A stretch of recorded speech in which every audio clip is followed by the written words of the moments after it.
നിങ്ങളെ നമുക്ക് പറ്റില്ല എന്ന് പറഞ്ഞു. നിങ്ങളെ കണ്ട ഞങ്ങളെ കുട്ടി പേടിക്കും, കാരണം നിങ്ങൾക്കൊരു കണ്ണുള്ളൂ, ഒറ്റ കണ്ണ്. പലപ്പോഴും അങ്ങനെ തന്നെ അവർ ചെയ്യുള്ളൂ, അല്ലെങ്കിൽ മരിക്കണ നേരത്തോ പറയില്ല.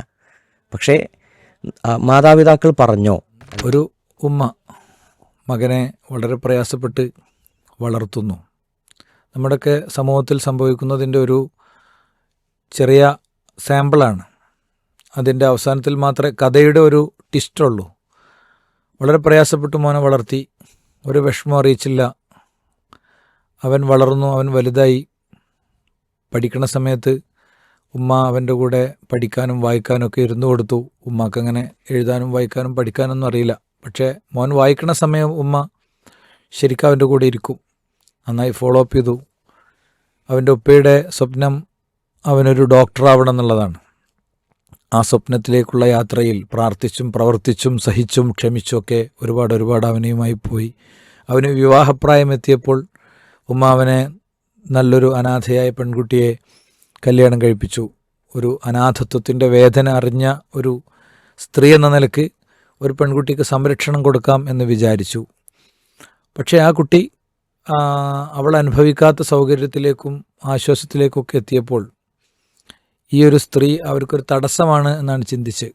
അത് ഈ ഉമ്മക്ക് മനസ്സിലായപ്പോൾ ഉമ്മ മകൻ വെച്ച പുതിയ വീട്ടിൽ നിന്ന് പിന്നെ അവരുടെ ഉപ്പുണ്ടാക്കിയ പഴയ കൂരയിലേക്ക് തന്നെ താമസം മാറി, വീട് മാറി താമസിച്ചു. അപ്പം ഞാൻ ഈ പറഞ്ഞു പോണ വഴികളിലൊക്കെ ചില കഥാപാത്രങ്ങൾ നമ്മുടെയൊക്കെ മനസ്സിലൊരു പക്ഷേ വരുന്നുണ്ടാവും. ഒരു വീടിൻ്റെ മൂലയിൽ തനിച്ചായി പോകുന്ന ചില പ്രായം ചെന്നവരുണ്ട്. പ്രത്യേകിച്ച് രണ്ടിലൊരാൾ മരണപ്പെടുമ്പോൾ, ഒന്നുകിൽ ഭർത്താവ് അല്ലെങ്കിൽ ഭാര്യ മരണപ്പെടുമ്പോൾ ലോകത്തവർക്ക് എന്തെല്ലാം നമ്മൾ ഒരുക്കി കൊടുത്താലും ആ ഭർത്താവില്ല എന്നത്, ഭാര്യ ഇല്ല എന്നത്, ഇത്രയും പ്രായക്കായിട്ട് ഇനിയിപ്പോൾ അവർക്ക് അതൊക്കെ ഒരു പ്രശ്നമാകുമോ എന്നൊക്കെ ചിന്തിക്കും. അങ്ങനെ ഒരു ഉപ്പയോ ഉമ്മയൊക്കെ രണ്ടിലൊരാൾ മരണപ്പെട്ടാൽ രണ്ടിലൊരാൾക്ക് ഒരു പുതിയ ഇണയെ വേണോ തുണയെ വേണോ എന്നൊക്കെ ചിന്തിക്കുമ്പോൾ ചിന്തിക്കാൻ പോലും ഭാഗ്യം കിട്ടാത്ത ആയിരക്കണക്കിന് മണ്ടന്മാർ നമ്മുടെ സമൂഹത്തിലുണ്ട്. എന്തായാലും ഈ സ്ത്രീ, കഥയിലെ സ്ത്രീ അങ്ങനെ തന്നെ പറയണം. നമ്മൾ ചില അനുഭവങ്ങളൊക്കെ പങ്കുവെക്കണോണ്ടാണ് ഞാനിത് കഥയാണെന്ന് തീർത്തു പറയുന്നത്. പിന്നെ കഥയിലെ സ്ത്രീ എന്ത് ചെയ്യുന്നു, അവരുടെ പഴയ കൂരയിലേക്ക് മാറുന്നു. അപ്പോഴാണ് അവരറിയണത് മോനൊരു കുഞ്ഞുണ്ടായിട്ടുണ്ട് എന്ന്. അപ്പോൾ കുഞ്ഞിനെ കാണാൻ വേണ്ടി അവർ വരികയാണ്. വരുമ്പോൾ കുഞ്ഞിനെ മടിയിൽ താലോലിച്ച് മകനും ഭാര്യ ഇരിക്കുകയാണ്.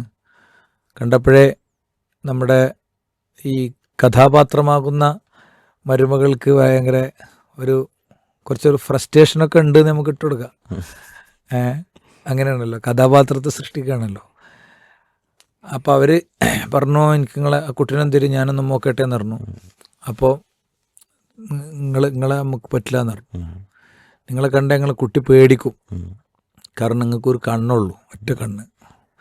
ആ കണ്ണൊക്കെ കണ്ടാൽ, കൊഴിഞ്ഞ കണ്ണൊക്കെ കണ്ടാൽ ചിലപ്പോൾ കുട്ടി പേടിക്കും, അതുകൊണ്ട് തരൂല എന്ന് പറഞ്ഞു. അവർ സ്വാഭാവികമായിട്ടും കരഞ്ഞു മടങ്ങാണ്. അങ്ങനെ മരണത്തോടടുക്കുമ്പോൾ മകന് വേണ്ടി അവരൊരു കുറിപ്പ് എഴുതി വെച്ചു. മകന് വേണ്ടി എഴുതിയ കുറിപ്പിലുണ്ടായിരുന്നത്, നിൻ്റെ ഭാര്യനോട് പറയണം, എൻ്റെ കണ്ണ് ഒറ്റൊന്നായി പോയത്, ഞാൻ ഒറ്റക്കണ്ണിയായി പോയത് പണ്ട് നീ ചെറിയ കുട്ടിയായപ്പോൾ കളിക്കണീൻ്റെ അടുക്ക് ഒരു സ്റ്റിക്ക് എടുത്തിട്ട് എൻ്റെ കണ്ണിനടിച്ചതുകൊണ്ടാണ്. അങ്ങനെയാണ് എൻ്റെ കണ്ണ് പൊട്ടിപ്പോയത് എന്ന കാര്യം നീ അറിയണം.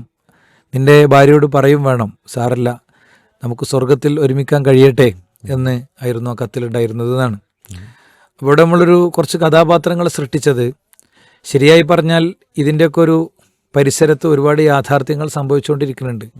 ഈ മക്കൾക്ക് വേണ്ടി സഹിച്ചതൊക്കെ മാതാപിതാക്കളുടെ നെഞ്ചിൻ കൂട്ടിൽ അങ്ങനെ കിടക്കുന്നുണ്ടാവും. മക്കളെ സംബന്ധിച്ചിടത്തോളം ഇതൊന്നും അറിയുന്നുണ്ടാവില്ല.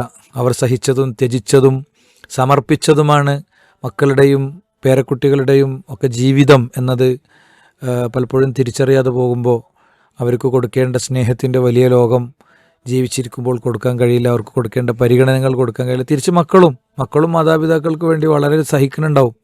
ജോലിയിലും ബാക്കി കാര്യങ്ങളിലൊക്കെ ഒരുപാട് ചെയ്തിട്ടാവും ഇങ്ങനെയൊക്കെ അഡ്ജസ്റ്റ് ചെയ്ത് പോകണേ. മോനൊരു ചെറിയ പൈസ ചിലപ്പോൾ കൊണ്ടുവന്ന് കൊടുക്കുന്നുണ്ടാവും. ആ കൊണ്ടുവന്ന് കൊടുക്കുന്ന പൈസൻ്റെ ഒരു കാരണം എന്നതായിരിക്കും. ഇതൊക്കെ ഓരോന്ന് നോക്കി നുള്ളിപ്പുറക്കി പരസ്പരം ശ്രദ്ധിക്കണ എത്രയോ ആളുകളുണ്ട്. വാപ്പയും മോനും കൂടിയും പോവുകയാണെങ്കിൽ വാപ്പാനോട് പൈസ കൊടുക്കാൻ പറയണ പാരൻസ് ഉണ്ട്, നിങ്ങൾ കൊടുക്കണം എന്ന് പറയുന്ന പാരൻസ് ഉണ്ട്. മോന് കുറച്ച് നല്ല ടൈറ്റാണെന്ന് തോന്നിയിട്ടാണ്. നീ ഇപ്പം എന്തിനാ ഓട്ടോറിക്ഷൻ്റെ പൈസ കൊടുത്തു എന്ന് മോനോട് ചോദിക്കുന്നവരുണ്ട്, ഉമ്മമാരുണ്ട്. എനിക്ക് എണ്ണിച്ചുട്ട അപ്പാണ് എൻ്റെ കയ്യിലുള്ളത്, അങ്ങനെയൊക്കെ ചിന്തിക്കണേ പരസ്പരം ഭയങ്കര ബോധ്യത്തിൻ്റെ അടിസ്ഥാനത്തിൽ പ്രവർത്തിക്കുന്ന ആളുകളൊക്കെ ഉണ്ട്. എന്നാൽ നമ്മൾ അതൊക്കെ ആണെങ്കിലും ഞാൻ ഓക്കെ ആണെന്നല്ല നമ്മൾ എന്ത് ചെയ്യേണ്ടത്, ചിന്തിക്കേണ്ടത്. ഈ വഴിവിളക്കുകളൊക്കെ അണയും മുമ്പ് ആ വഴികളിൽ വെളിച്ചം പകർന്ന് ആ വഴികളിലൂടെ നടക്കാൻ എനിക്കും പറ്റണം എന്ന് തന്നെയാണ് ചിന്തിക്കേണ്ടത്. ഈ ത്യാഗങ്ങൾ സഹിച്ച ആളുകളെ സംബന്ധിച്ചിടത്തോളം അവർക്കുണ്ടാകുന്ന ഒരു ചെറിയ ഒരു പ്രയാസം പോലും ഒരു പക്ഷേ വലിയ വേദനയായി മാറും എന്നത് ഒരു സത്യമാണ്. പക്ഷേ ആ വേദന ഒരിക്കലും ഒരു പക്ഷേ അവർ ജീവിതകാലത്ത് പറഞ്ഞു മുഷിപ്പിക്കുകയോ പറഞ്ഞ് പ്രയാസപ്പെടുത്തുകയൊന്നും ചെയ്യൂല. ഇപ്പോൾ നമ്മുടെ കഥയിലെ ഉമ്മ ചെയ്തത് മരിക്കാൻ നേരത്താണല്ലോ എൻ്റെ കുട്ടിൻ്റെ കയ്യിൽ നിന്ന് വടി തട്ടിയിട്ടാണ് എൻ്റെ കണ്ണ് പൊട്ടിയത് എന്നുമ്മ മരിക്കാൻ നേരത്താണ് പറയണത്. പലപ്പോഴും അങ്ങനെ തന്നെ അവർ ചെയ്യുള്ളൂ, അല്ലെങ്കിൽ മരിക്കണ നേരത്തോ പറയില്ല. പക്ഷേ മാതാപിതാക്കൾ പറഞ്ഞോ അല്ലെങ്കിൽ അവർ സഹിച്ച ത്യാഗമോ ബുദ്ധിമുട്ടുകളോ അവരറിയിച്ചോ എന്നതിനൊക്കെ അപ്പുറത്ത് ഇതൊക്കെ പടച്ചവൻ്റെ കയ്യിൽ രേഖയുണ്ടാകും എന്നതാണ് ശരിക്കും ഒരാൾക്ക് ബാധ്യത നിർവഹിക്കാത്ത ആൾക്ക് മനസ്സിൽ ബോധ്യം ഉണ്ടാവുന്നുണ്ട്. അള്ളാഹു ഇത് കാണുന്നുണ്ട്, അവനിതൊക്കെ മനസ്സിലാക്കുന്നുണ്ട്. ഉമ്മയോ ഉപ്പയോ അല്ലെങ്കിൽ മക്കളോ അവരൊന്നും ഒരു പക്ഷേ ഇത് പറഞ്ഞിട്ടില്ലെങ്കിലും പടച്ചവൻ ഇത് കൃത്യമായി രേഖപ്പെടുത്തുന്നുണ്ട് എന്നൊരു ഭയം ഒരു വിശ്വാസിയെ സംബന്ധിച്ചിടത്തോളം അനിവാര്യമായും ആവശ്യമാണ്. ഇത് ഈ കഥയിലെ ഉമ്മ ഒരു ഐഡിയൽ കഥാപാത്രമാണെന്ന് എനിക്ക് അഭിപ്രായമില്ല. അതായത് മക്കളെ വഴി നടത്താൻ ആവശ്യമായ ശരിയായ റൂട്ടിലേക്ക് എത്തിക്കാൻ ആവശ്യമായ കാര്യങ്ങളൊക്കെ പറഞ്ഞും പങ്കുവെച്ചും തന്നെയാണ് പോകേണ്ടത്.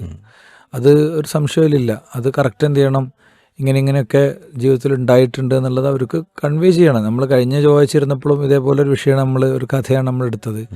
അത് പണത്തിൻ്റെ മൂല്യം ബോധ്യപ്പെടുത്തണം എന്നുള്ളതായിരുന്നു. അപ്പോൾ നമ്മൾ ഈ പാരൻറ്റിങ്ങിൽ വളരെ ജെന്യൂനായ ഇഷ്യൂസ് ഉണ്ട്.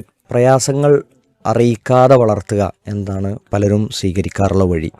പക്ഷേ ചില ബുദ്ധിമുട്ടുകൾ, ചില കഷ്ടപ്പാടുകൾ, ചില റിജക്ഷനുകൾ വേണമെന്നാണല്ലോ കുട്ടികളുടെ കാര്യത്തിൽ. ഇന്ന സംഗതി നടക്കില്ല, ഇന്നത് പ്രയാസമുണ്ട് എന്നതുകൂടി അറിയിക്കൽ പാരൻറ്റിങ്ങിൻ്റെ ഭാഗമാണ് എന്നത് ഉറപ്പാണ്. കുറച്ചൊരു റിസ്ക്കൊക്കെ കുട്ടിക്ക് കിട്ടണം, കുറച്ച് ടെൻഷനൊക്കെ ഒരടിക്കണം. ഇല്ലെങ്കിൽ ചെറിയ ചെറിയ കാര്യങ്ങളെപ്പോലും ഫേസ് ചെയ്യാൻ കഴിയാത്ത ഒരു സാഹചര്യം ഉണ്ടാകും.